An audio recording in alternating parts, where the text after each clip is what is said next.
mensaje no hablo mucho, ustedes lo saben, y porque soy tímido y después mi voz es baja. Bueno, espero que me escuchen. Perfecto. Bueno, quiero dar la bienvenida también a las personas de visita que vinieron la primera vez, ¿no? Bienvenidos. Espero que estén cómodos, ¿no? Se dice así. Le pido perdón por mi español porque no es bueno, porque yo soy filipino, pero nací en Italia y estoy aprendiendo español. Y esta mañana, hermanos y hermanas, le quiero invitar a abrir sus Biblias en el Evangelio de Mateo, capítulo 5, y esta mañana seguiremos con el estudio sobre este Evangelio. Y antes de empezar, quiero pedir la guía de nuestro Señor. Padre que estás en los cielos, tú eres omnipotente, o tú eres omnisciente, tú eres eterno, tú eres el principio, el fin. Y Padre, te damos otra vez gracias por esta mañana que podemos estar aquí juntos para alabarte, para adorarte, Señor, y también para escuchar tu palabra. Y te pedimos, Señor, de abrir nuestros corazones, nuestra mente para entender y recibir, Señor, lo que tú nos quieres enseñar. Y, Señor, guíanos por medio de tu Espíritu Santo y que todo, Señor, que hagamos, Señor, esta mañana sea para tu gloria. En el nombre de nuestro amado Señor Jesucristo. Amén. Amén. Bueno, estamos estudiando el Evangelio de Mateo y hemos llegado en el capítulo 5. Y en el capítulo 5, ¿no?, hasta el capítulo 7 son los capítulos más conocidos por el mundo cristiano. De hecho, estos capítulos, ¿no?, hablan del sermón del monte, este sermón predicado por Jesucristo mismo.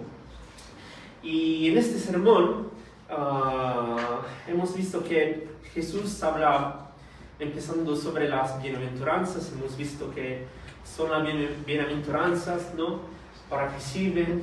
Hemos dicho que las bienaventuranzas nos representan la característica de un verdadero ciudadano de los cielos. Y no son reglas que una persona tiene que hacer para ser salvo. La salvación no es por obra, sino que es por gracia, por medio de la fe. Y después de las bienaventuranzas, es interesante lo que Jesús dijo en el versículo 17. Dice: no penséis que he venido para abrogar la ley o los profetas. No he venido para abrogar, sino para cumplir. Para cumplir. Ahora, tenemos que tener en mente que cuando Jesús predicaba, había mucha gente. Y esta gente era la que habitaba alrededor, ¿no?, de ese lugar donde Jesús estaba predicando.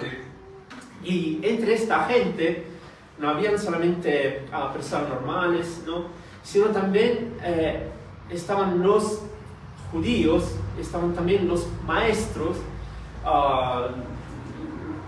las personas que, digamos, tenían una autoridad, porque ellos tenían, digamos,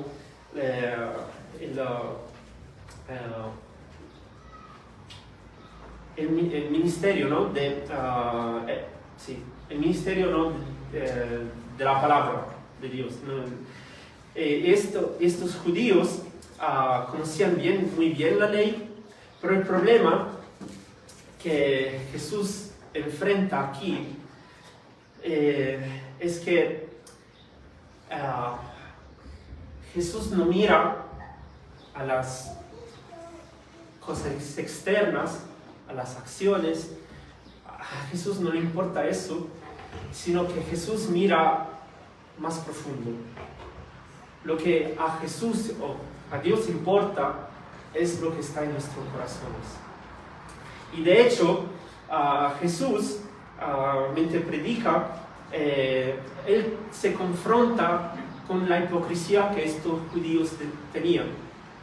Porque ellos decían ellos conocían la ley, que la aplicaban, pero en verdad, de verdad, estos judíos no es que aplicaban al 100% la ley de Dios o la ley de Moisés, sino que ellos habían distorsionado la ley de Dios, la ley de Moisés.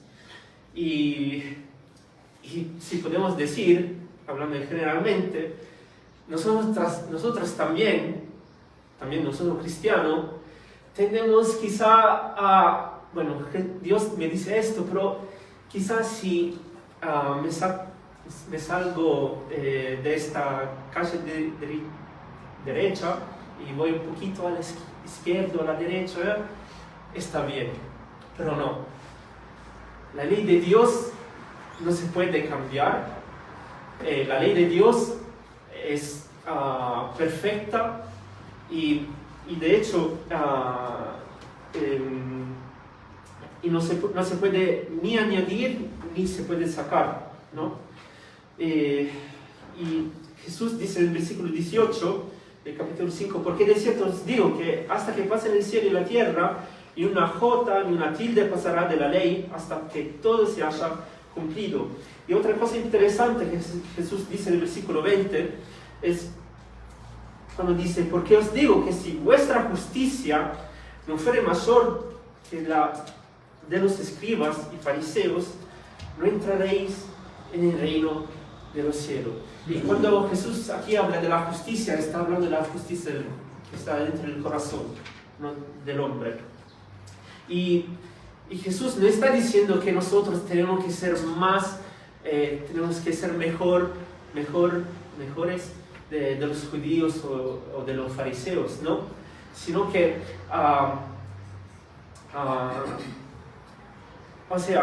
se trata de nuestro corazón. Lo que, si nosotros realmente somos cristianos, si nosotros hemos recibido a Cristo como nuestro Señor y Salvador, si Cristo es realmente nuestro Señor, ¿no?, en nuestro corazón debe también mostrarse afuera, ¿no? Y bueno, después, desde el versículo 21, vemos que Jesús empieza a dar algunas ilustraciones de cómo la justicia, ¿no?, de cómo esta justicia que Jesús habla no debe ser mayor. Y el primer ejemplo que él usa, hemos visto en desde el versículo 21 hasta el 26, cuando habla de la ira, ¿no?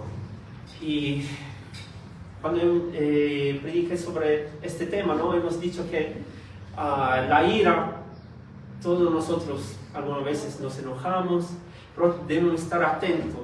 No siempre es incorrecto enojarse. De hecho, un padre algunas veces tiene que enojarse con el hijo para reprenderlo, ¿no?, para guiarlo. Pero cuando es incorrecto enojarse o tener ira, cuando nosotros estamos mal con una persona, ¿no? ¿Y qué dice Jesús? Si usted están enojados o tienen ira con esa persona, es como si le están matando. Es como si le están matando. Y después, otro ejemplo que Jesús habla es sobre el adulterio. El adulterio, la lujuria. Hemos hablado la última vez cuando prediqué. Estos judíos se presentaban limpios, ¿no?, que decían la ley. Dicen, bueno, yo estoy limpio delante de Dios porque yo nunca fui Perdón, se dice coger. Agarrar. No. Ir a Abrazar. fui en la cama con otra persona. Fornicar, ok, perdón.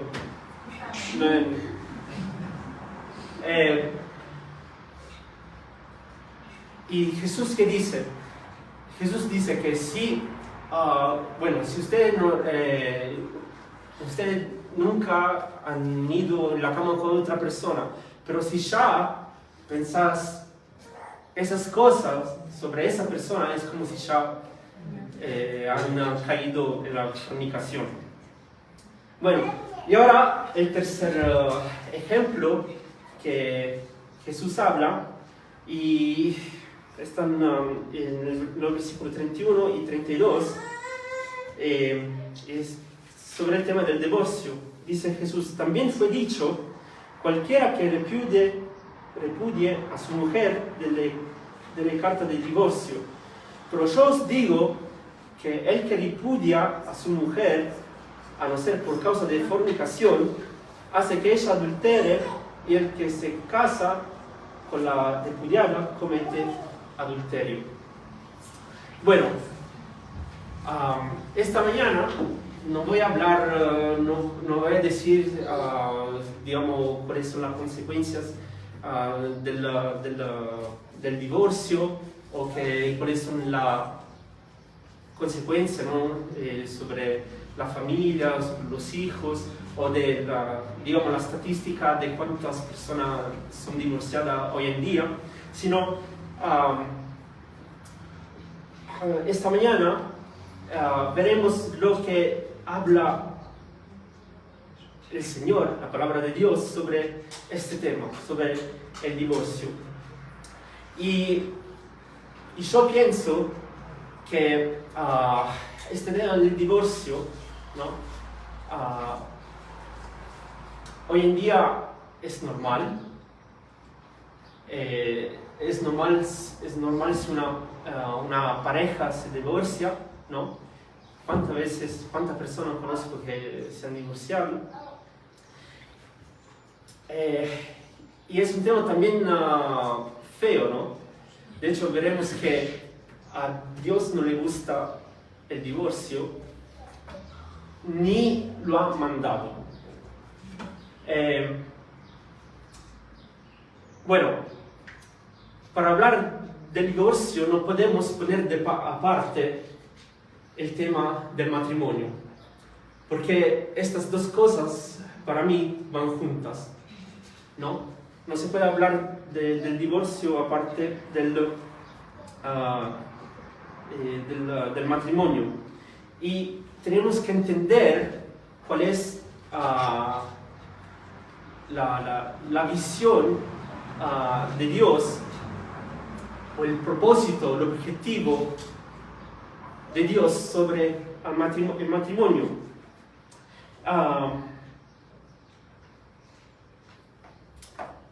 Y abran por favor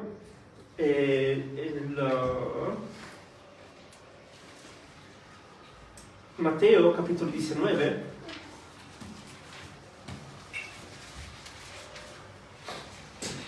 Y en este capítulo Jesús habla sobre el divorcio, y podemos empezar desde el versículo 1, donde dice: aconteció que cuando Jesús terminó estas palabras, se alejó de Galilea y fue a las regiones de Judea, al otro lado del Jordán, y le siguieron grandes multitudes y lo sanó allí. Entonces vinieron a él los fariseos, tentándole y diciéndole: ¿es lícito al hombre repudiar a su mujer por cualquier causa? Él respondiendo le dijo: ¿no habéis leído que que los hizo al principio, varón y hembra lo hizo? Y dijo: por esto el hombre dejará padre y madre y se unirá a su mujer, y los dos serán una sola carne. En otra palabra, Jesús está diciendo: ¿por qué me hacen esta pregunta sobre el divorcio, aparte de la visión que Dios tiene sobre el matrimonio. Y después sigue en el versículo 6 diciendo: así que no son ya más dos, sino una sola carne. Por tanto, lo que Dios juntó, no lo separe el hombre. No lo separe el hombre. Le dijeron: ¿por qué pues mandó Moisés dar carta de divorcio y repudiarla? Él les dijo: por la dureza de vuestro corazón, Moisés os permitió. Usted tenga en mente esta palabra: os permitió repudiar a vuestras mujeres, mas al principio no fue así. Y yo os digo que cualquiera que repudia a su mujer, salvo por causa de fornicación, y se casa con otra, adúltera. Y el que se casa con la repudiada, adúltera.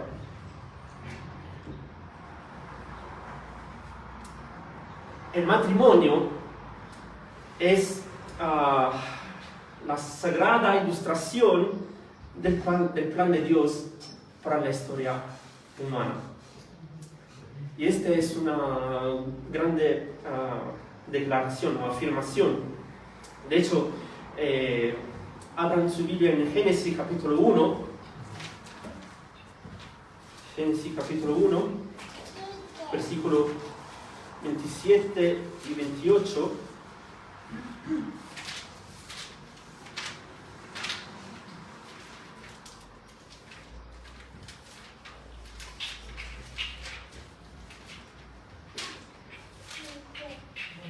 Dice: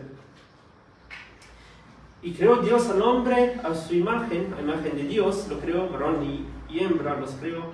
Los bendijo Dios y le dijo: fructificad y multiplicaos, llenad la tierra y sojuzgadla, y señoread en los peces del mar y en las aves de los cielos y en todas las bestias que se mueven sobre la tierra.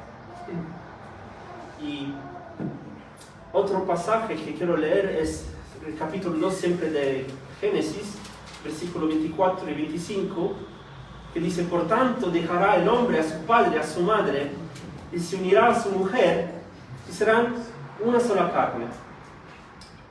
Y estaban ambos desnudos, Adán y su mujer, y no se avergonzaban. No se avergonzaban. Bueno, yo quiero usar estos pasajes, ¿no?, del Génesis capítulo 1, 27 y 28, ¿no?, para resumir lo que yo creo sean los tres grandes objetivos o las tres grandes declaraciones sobre la visión de Dios sobre el matrimonio. Y la primera afirmación que tenemos que tener siempre en mente es que el matrimonio debe reflejar la imagen de Dios. El matrimonio debe reflejar la imagen de Dios. Ahora, sobre el tema de la imagen de Dios, ¿no?, este tema es muy vasto, pero hablando sobre dentro del contexto del matrimonio, ¿no?, reflejar la imagen de Dios significa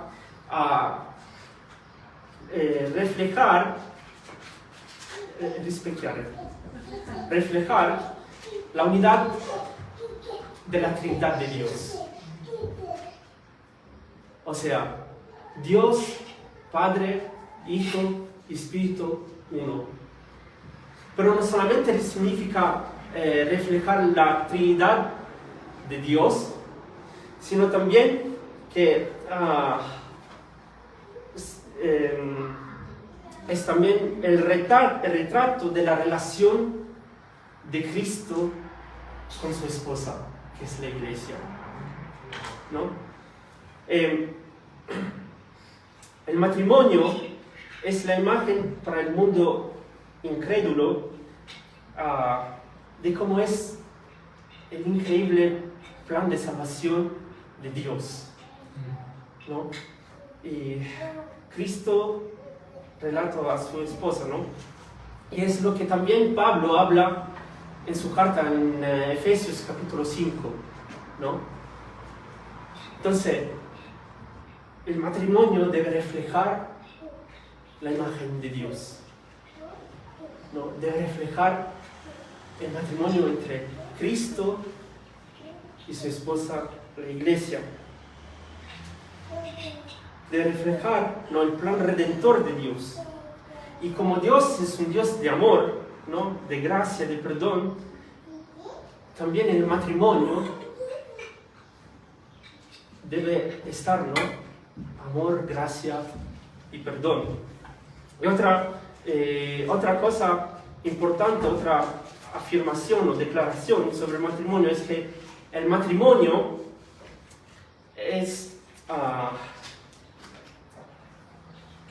sirve para multiplicar.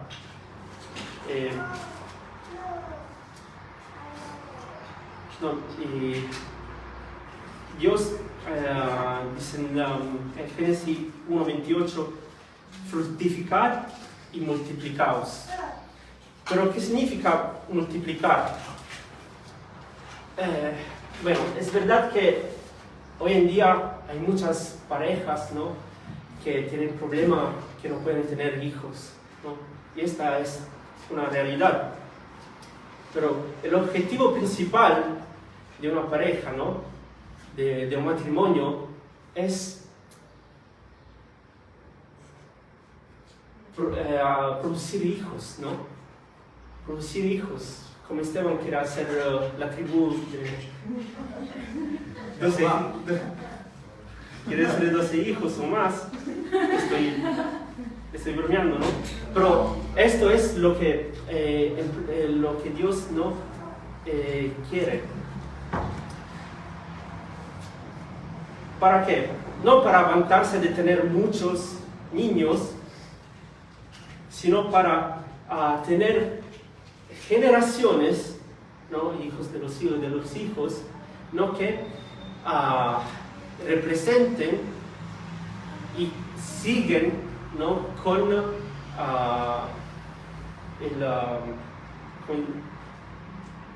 que ellos sigan, ¿no?, en reflejar la imagen de Dios, o sea, el objetivo. Y otra afirmación, otro estándar del por qué es importante el matrimonio es para completarse uno al otro, para llenarse el uno al otro. Esto, ¿qué quiero decir con esto?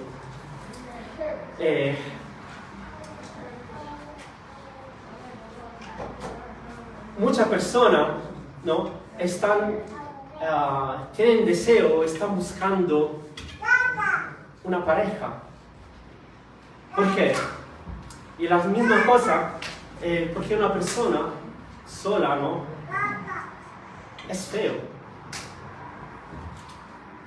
No siempre es feo, pero normalmente, ¿no?, una persona necesita compartir su vida con otra persona, con un partner. De hecho, Dios, en el principio, ¿no?, después que creó a Adán, dice la Biblia, vio que Adán era solo, ¿no? Y de hecho creó Eva. ¿Por qué creó Eva? Para suplir las necesidades que Adán necesitaba y tenía. Pero hay que decir que si una persona no quiere cambiar, entonces es mejor que no se case. Porque el matrimonio, cuando dos personas se unen, ¿no?, se necesita también un cambiamiento. Hago un ejemplo con Génesis. Cuando yo, antes de conocer Génesis, y lo reconozco, y ella fue la primera que me lo dijo, yo era como un muerto. O sea, ustedes saben que yo no hablo, que yo no soy tímido, pero antes de conocer a Génesis yo era un cuerpo adentro de la vara. Muerto.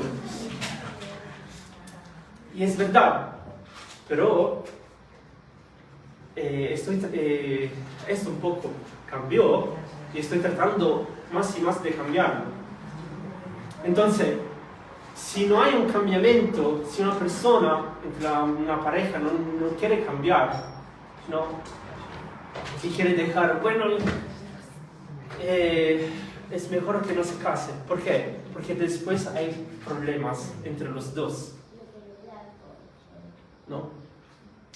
De hecho, como dije antes, como Dios es un Dios de amor, de gracia y de perdón, si una persona no quiere cambiar y dice, no, yo hice así y tienes que amarme así, no, también esa persona tiene que ceder, tiene que ceder.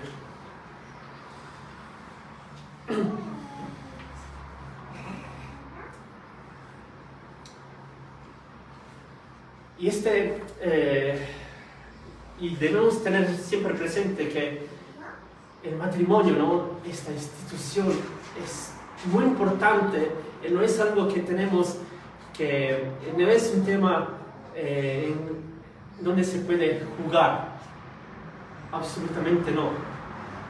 El tema del matrimonio es importante, uno, porque es Dios que lo ha instituido, y segundo, también porque, como dije antes,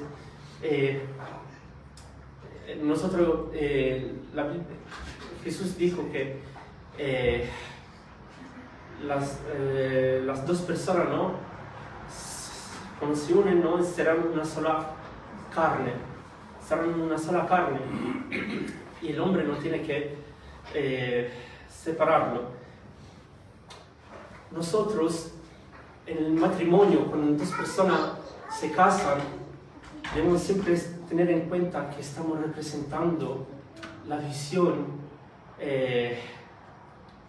perfecta y gloriosa de Dios, ¿no? Para los hombres, para la humanidad.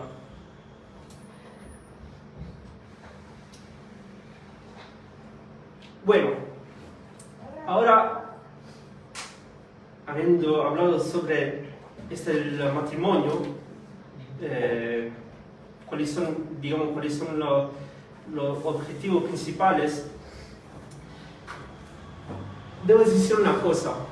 ¿Por qué Jesús habla de este tema del divorcio? Habla de este tema porque en aquel tiempo, bueno, los judíos tenían la ley, pero como dije antes, ellos habían distorsionado la ley de Dios, lo habían acomodado a su manera, y las personas se aprovechaban del divorcio. De hecho, el motivo por el cual la persona divorciaba en aquel tiempo eran también por pagadas. O sea, los judíos pensaban que se podían divorciar de la persona. Por ejemplo, yo me puedo divorciar de Génesis porque no me ha preparado una buena comida. Ya, divorcio. Yo me puedo ya divorciar de Génesis porque no me satisface más. O yo puedo divorciar de Génesis porque no es más linda. ¿Y qué pasaba? Por estas varias razones, y es así, los judíos, ¿qué hacían? Divorciaban, y para divorciar daban un certificado, un papel, ¿no? ¿Y qué pasaba? Cuando la mujer o el hombre, ¿no?, divorciado se separaban, ¿no? ellos no podían volver con el mismo marido, el primer marido. Entonces los judíos se aprovecharon de esto y acá Jesús dice, le confronta. ¿Y cuál es, digamos, la actitud de Dios sobre el divorcio? Abran Malaquía, capítulo 2, versículo 16.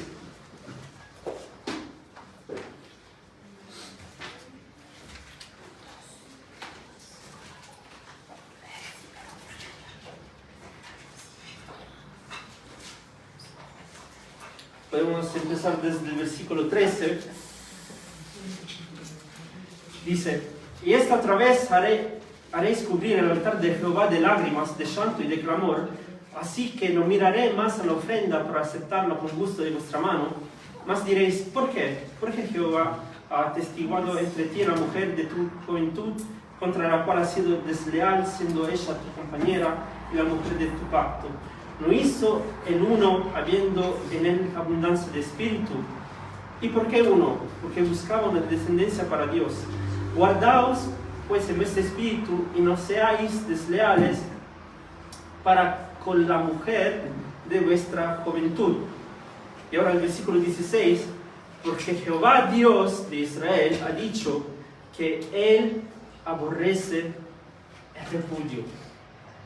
Dios aborrece el repudio, ¿no? Y después, y al que cubre de iniquidad su vestido, dijo Jehová de los ejércitos, guardaos pues en vuestro espíritu y no seáis desleales. Ahora, en este versículo 16, dice claramente que Dios aborrece, odia, no le gusta el repudio. No le gusta el repudio. Ahora, los judíos, hemos leído en Mateo capítulo 19, ¿no? Que los fariseos y judíos le hacen la pregunta a Jesús, ¿no? Sobre el divorcio. Y ellos decían que el divorcio es un mandamiento, pero no. El divorcio no es un mandamiento que Dios ha dado. Absolutamente no. Sino que dijo Jesús, cuando le dije antes, Moisés os permitió de divorciar. Entonces, ¿qué significa? ¿Qué quiero decir con esto? Cuando hay un problema entre una pareja, el divorcio no debe ser la primera opción para resolver el problema, sino que debe ser lo último, sino que la primera cosa que debe ser una pareja es luchar para seguir, para reconciliarse. Amén. En el matrimonio. Esto es lo que Dios quiere y Dios nos manda, y Dios no manda a divorciarse. De hecho, como hemos leído aquí, Dios odia el divorcio. No es un mandamiento.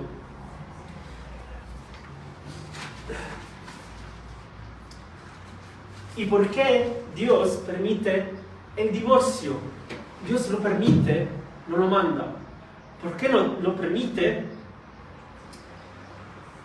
Dice Jesús en Mateo, capítulo 19, versículo 8, Él les dijo, por la dureza de vuestro corazón, Moisés os permitió repudiar a vuestras mujeres, mas al principio no fue así.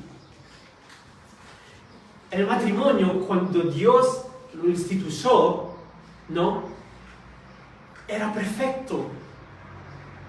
¿Por qué era perfecto? Porque todavía Adán y Eva no habían caído en el pecado. Es el pecado que ha destruido todo. Y es por causa del pecado que hay problemas también en las parejas. Aún más, cuando hay problema entre las parejas, siempre, yo pienso no solamente de parte de una persona, sino de los dos, siempre debe estar el reconocimiento del pecado. No solamente de una parte, sino de los dos. Debe estar el arrepentimiento entre los dos.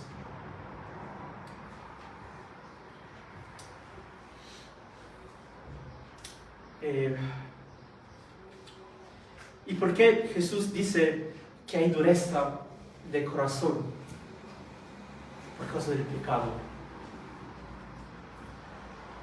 Todos nosotros, dice la Biblia, todos nosotros somos duros de corazón.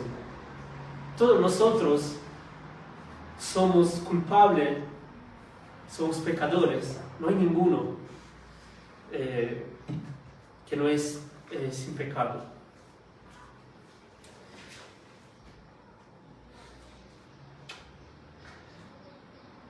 Por causa de nuestros pecados, nuestro corazón es duro, se han endurecido y por eso no queremos obedecer, no queremos hacer lo que es justo y no queremos hacerlo, poner en práctica los propósitos de Dios. Y el motivo del por qué el divorcio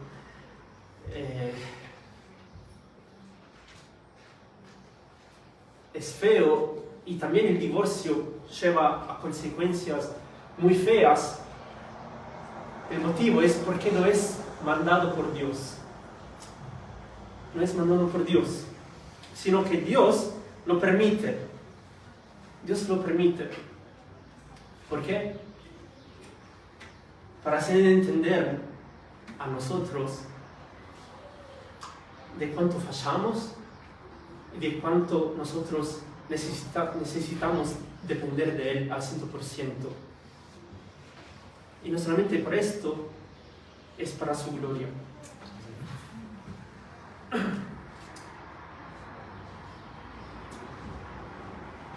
Ahora, ¿cuáles son las razones bíblicas para divorciarse? Como dije antes, los judíos se divorciaban por pavadas, por razones muy estúpidas, pero la Biblia es muy clara, dice muy claramente cuáles son los motivos reluctantes para divorciarse.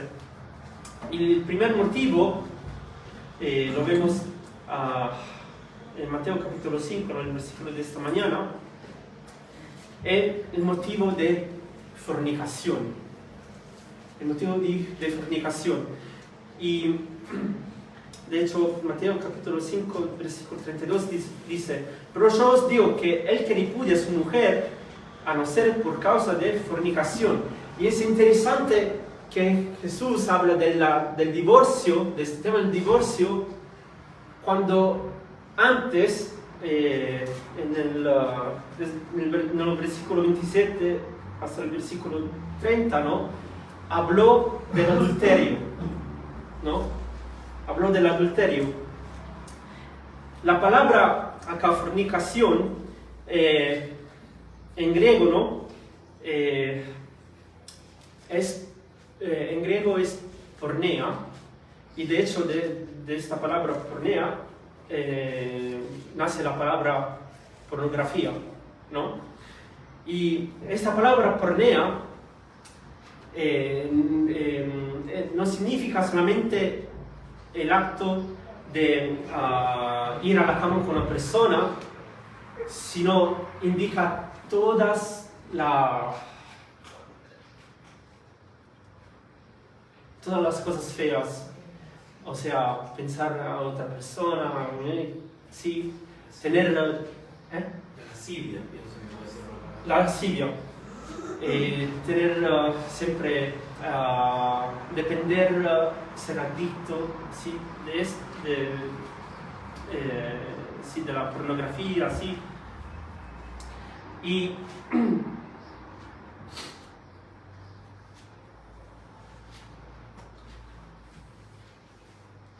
entonces, si una persona, ¿no?, en una pareja está adicto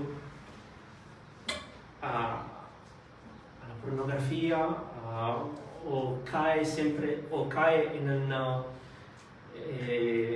va a la cama con otra mujer o con otro hombre, ¿no? Eso es motivo para divorciarse. Atento, Dios no quiere, aun si hay este problema en una pareja, ¿no?, que el hombre lo traicionó, la primera cosa que Dios quiere es que las dos parejas luchen para seguir juntos.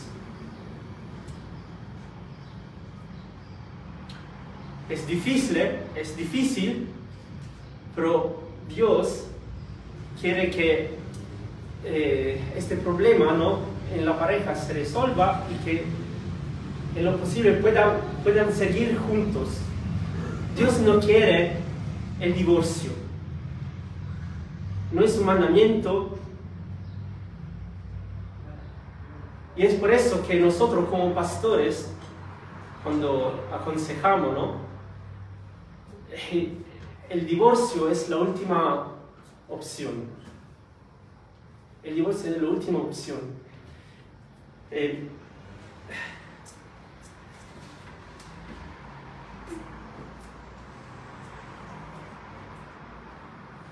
Y otra cosa muy interesante es que en el Antiguo Testamento, si una persona era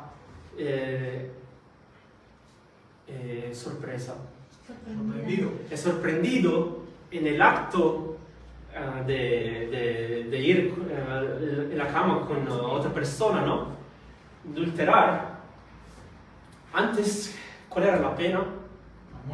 La muerte. De hecho, también, si ustedes se acuerdan, los judíos, los fariseos, para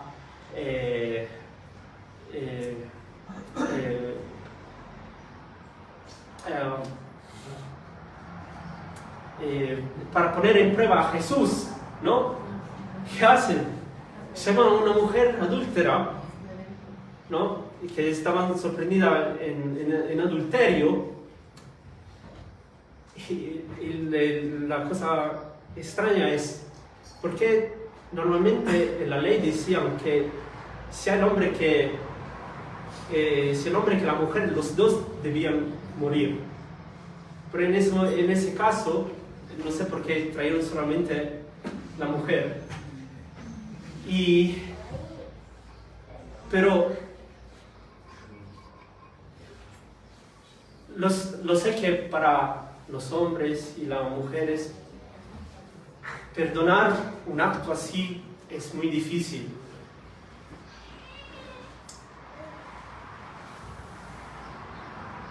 Pero se puede perdonar. Se puede perdonar. Se puede perdonar porque Jesús mismo perdonó a esa señora.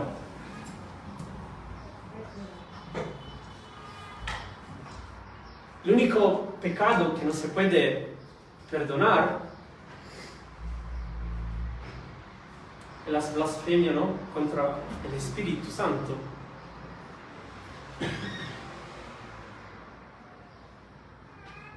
Pero perdonar este tipo de cosas, ¿no?, este acto, se puede perdonar. Sé que es muy difícil, pero se puede y se debe perdonar. Como Dios nos perdona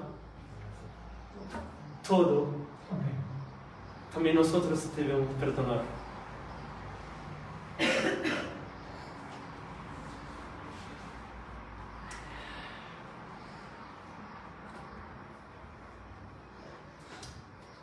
Génesis dice, si tú me engañas, ya para mí estás muerto, te vas de casa. Muerto por el que te mata el hermano, ¿no? Bueno, puede separarse, pero hay que perdonar. Hay que perdonar.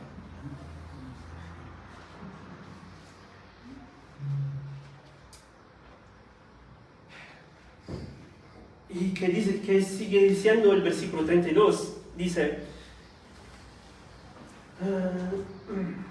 pero yo os digo que el que repudia a su mujer, a no ser por causa de fornicación, hace que ella adultere.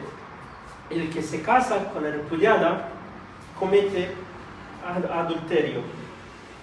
Ahora, acá es otro tema.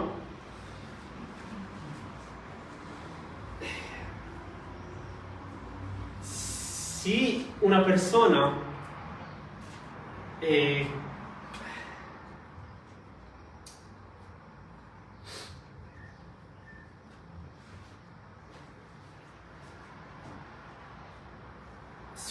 acá lo que Jesús está diciendo, si una persona no deja o divorcia a su mujer, con su mujer, ¿no? Y esta mujer después se casa con otro hombre, los dos están cometiendo adulterio.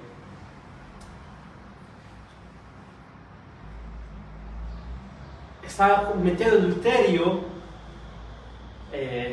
pero Mirko me puede corregir, pero si esa persona se arrepiente del pecado, reconoce que ha hecho mal, ¿no? También con la otra pareja, ¿no? Reconocen que la cosa que han hecho es mala, entonces no siguen adulterando delante de Dios. Eso es un tema muy tomar con la pinzas. Pero esto es lo que yo veo aquí en la Biblia. Después se puede discutir.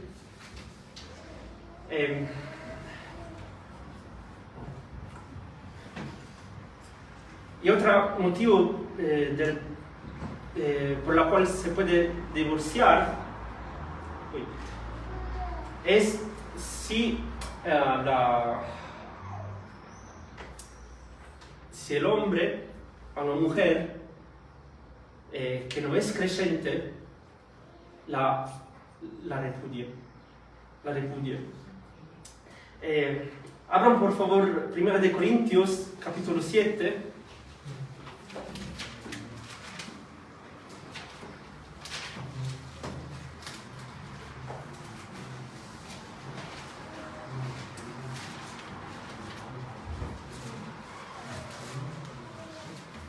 Desde el versículo 12 hasta el versículo 15 dice: y a los demás yo digo, no el Señor. Es Pablo que dice aquí: si algún hermano tiene mujer que no sea creyente y ella consiente en vivir con él, no la abandone. Y si una mujer tiene marido que no sea creyente y él consiente en vivir con ella, no la abandone. Atente, aquí estás hablando siempre de pareja matrimonial. Pareja matrimonial. Estaba hablando de marido y esposa. Si una mujer tiene marido que no sea creyente y él consiente en vivir con ella, no lo abandone, porque el marido incrédulo es santificado en la mujer y la mujer incrédula en el marido. Pues de otra manera vuestros hijos serían inmundos, mientras que ahora son santos. Pero si el incrédulo se separa, sepárase. Pues no está el hermano a la hermana sujeto a servidumbre en semejante caso, sino que a paz nos llamó Dios.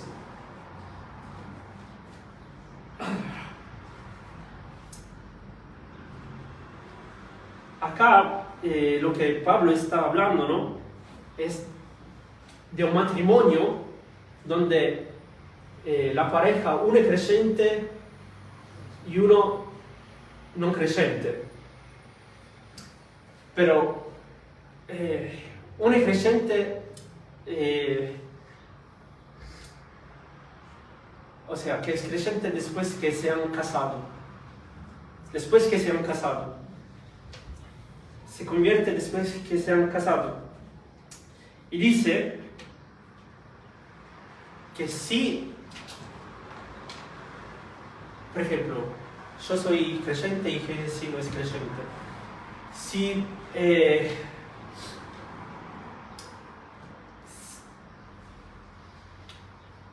si yo soy creyente y Génesis está de acuerdo que yo soy creyente, ¿no?, que vaya a la iglesia, ¿no?, entonces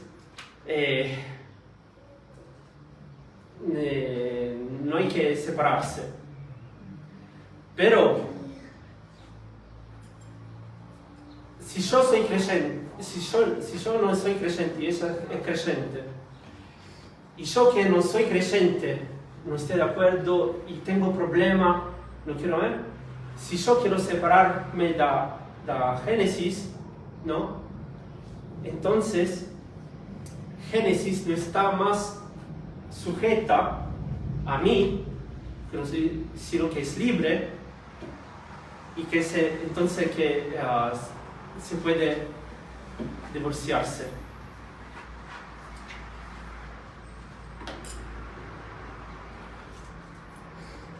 Pero siempre aquí Dios entre esta pareja que uno es creyente y la otra no es creyente, no quiere el divorcio.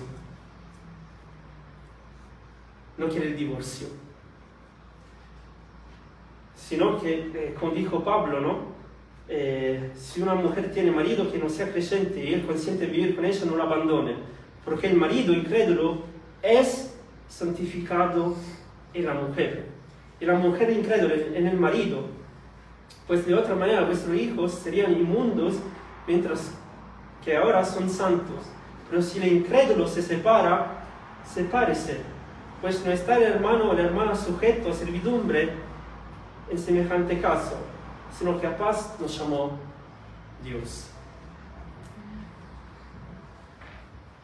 Bueno, estos son dos motivos bíblicos para los cuales Dios permite, no manda, sino permite el divorcio, la separación entre dos personas. Para concluir, yo nunca dije que Dios quiere el divorcio, sino, como dice Malaquia, ¿no?, Dios odia. Segunda cosa, en una pareja, la cosa principal, cuando hay problemas, siempre hay problemas. Cuando hay problemas, es luchar para la unidad entre las dos personas. Luchar siempre poniendo como fundamento a Jesús, ¿no? El fundamento de una pareja debe ser Cristo.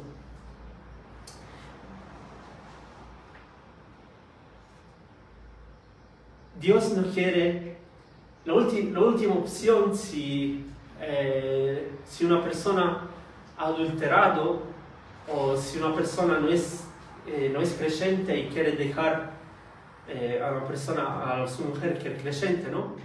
Entonces ahí es permisible divorciarse. Bueno, espero que después de este mensaje ninguno quiera separarse de su pareja. Es un tema bastante complejo, ¿no? Y hay siempre que estudiar más y más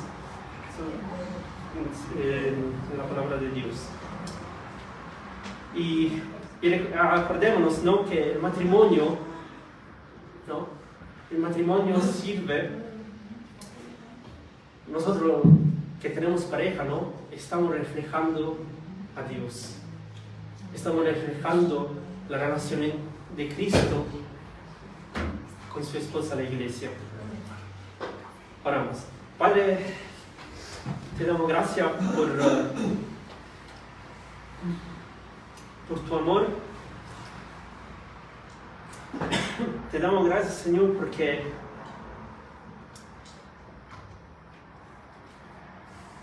tú amas a tu esposa, Señor. Tú amas a tu iglesia y nos amas, Señor, de una manera que te entregaste, Señor, entregaste tu vida para tu iglesia, Señor. Y, Señor, te pedimos, Señor, de enseñarnos a amar nuestra pareja como tú amas la iglesia, Señor. A amar, Señor, nuestra mujer o nuestro marido, Señor, con un amor sin condición, Señor. Sacrificando, Señor, nuestra vida, Señor, para uno al otro, Señor. Creciendo, Señor, y no solamente así físicamente, sino más espiritualmente, Padre. Te pido, Señor, cuando tenemos problemas con nuestra pareja, Señor, que tú, Señor, seas siempre el centro y el enfoque, Señor, del matrimonio. Y te pedimos, Señor, que hemos aprendido, Señor, que tú odias el divorcio. Y te pedimos, Señor, de ayudarnos a luchar para la unidad en el matrimonio, Padre. Gracias por todo, Señor. Gracias por tu fidelidad. Gracias, Señor, por tu gracia, Padre. Y te pedimos, Señor, que en nuestra relación, Señor, siempre haya amor, gracia y perdón, arrepentimiento, Señor. A ti sea la gloria en nombre de nuestro Señor Jesucristo. Amén.